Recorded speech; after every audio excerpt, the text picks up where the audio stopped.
তার রাফিয়া। চুপচাপ মেয়েটা, কিন্তু চোখে ছিল সমুদ্রের মতো গভীরতা।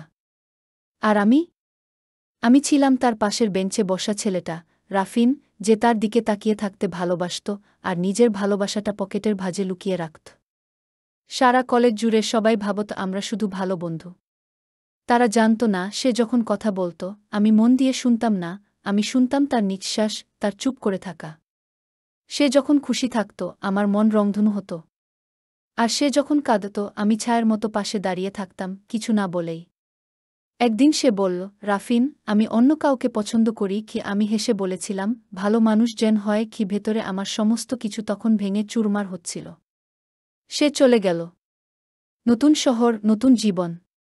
আর আমি রয়ে গেলাম পুরনো শহরে, তার স্মৃতিগুলো আঁকড়ে। অনেক বছর কেটে গেছে, আজও আমি যখন কোনো মেয়ের চোখে তাকাই, অনিচ্ছা সত্ত্বেও খুঁজি রাফিয়ার সেই সমুদ্র চোখ। সে জানে না আমি কতটা ভালোবেসেছিলাম তাকে। জানবে না কখনো। শেষ নয়, হয়তো একতরফা ভালোবাসার গল্পের কোনো শেষ কি থাকেও না। সম্ভাবনার দরজায় দাঁড়িয়ে বছর 7 পর ঢাকার এক পুরনো বইমেলায় আমি হেঁটে বেড়াচ্ছি।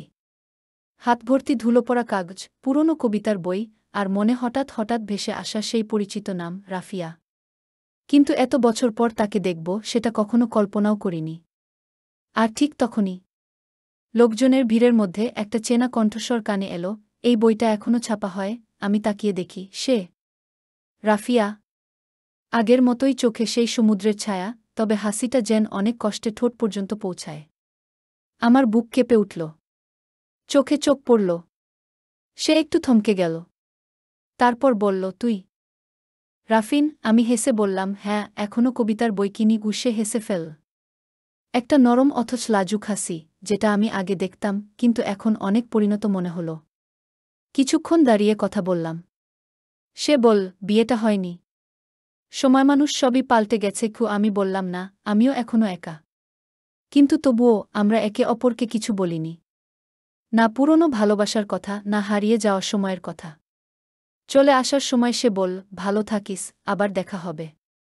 হয়তো কোনো অন্য বইমেলায়। আমি তাকিয়ে থাকলাম, কিছু না বলে। কারণ আমি জানি পুনর্মিলন হয়েছে ঠিকই, কিন্তু অসমাপ্তভাবেই। শেষ নয়, এই সম্ভাবনার দরজা কি খোলা রইল। হয়তো একদিন আমরা সেই দরজাটা একসাথে পেরিয়ে যাব, এক কাপ কফি ও কিছু না বলা কথা। বইমেলার সেই দিনটা কেটে গেছে বহুদিন। আমরা দুজনেই ফিরে গিয়েছিলাম নিজ নিজ জীবনে। সেখানে ছিল কাজ, ব্যস্ততা, নিঃসঙ্গ রাত, আর মাঝে মধ্যে হঠাৎ ভেসে ওঠা সেই চেনা মুখ। তারপর একদিন ফেসবুকে এক নোটিফিকেশন এল, Rafiya sent you a friend request. হৃদয়ের কোথাও যেন ধপ করে কেঁপে উঠল। রিকোয়েস্ট অ্যাকসেপ্ট করলাম। 2 দিন পর সে ইনবক্সে লিখল, ঢাকায় আছি 2 দিন, যদি সময় হয় দেখা করবি। আমি বুঝলাম, এটা কোনো সাধারণ বন্ধুদের দেখা নয়। এটা হয়তো সেই অসমাপ্ত কথাগুলোর সামান্য জানালা খোলা। দেখা হলো এক বিকেলে ধানমন্ডির এক ক্যাফেতে। টেবিলের উপর 2টো কফি কাপ, আর 2জন মানুষ, যাদের মধ্যে একসময়ে পুরো একটা জীবন চাপা পড়েছিল। রাফিয়া এবার অনেক খোলা মনে কথা বল কেমন করে তার ভালোবাসা শেষ হয়ে গিয়েছিল, আর কেমন করে সে মাঝে মাঝে আমার নামটাও মনে করত। আমি চুপ করেছিলাম। শেষে বললাম, আমি তো কখনোই কাউকে তোর মতো ভালোবাসিনি গি। সে তাকিয়ে রইল। চোখে জল ছিল না, কিন্তু একটা দীর্ঘশ্বাস যেন ঠিক মাঝখানে থেমে গেল। বেরিয়ে আসার সময় সে শুধু বলল, জানিস, জীবন সব সময় দ্বিতীয় সুযোগ দেয় না, তবুও এই মুহূর্তটা আমি মনে রাখব। অনেকদিন আমরা হাত মেলালাম না, আলিঙ্গনও নয়। শুধু একটুখানি দীর্ঘ চাহনি, যেখানে হয়তো 1000টা কথা চাপা রইল।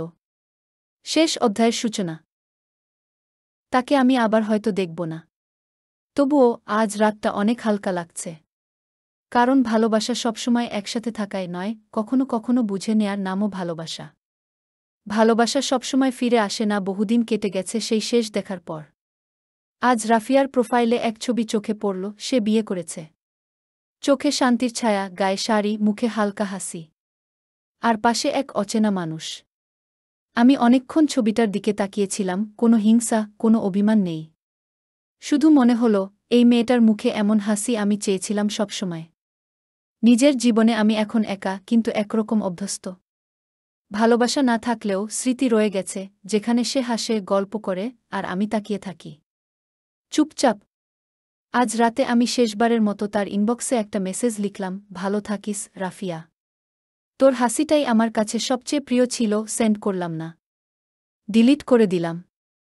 কারণ ভালোবাসা সবসময় জানাতে হয় না, কখনো কখনো শুধু চুপ করে ভালোবাসাটাও ভালোবাসা হয়। সে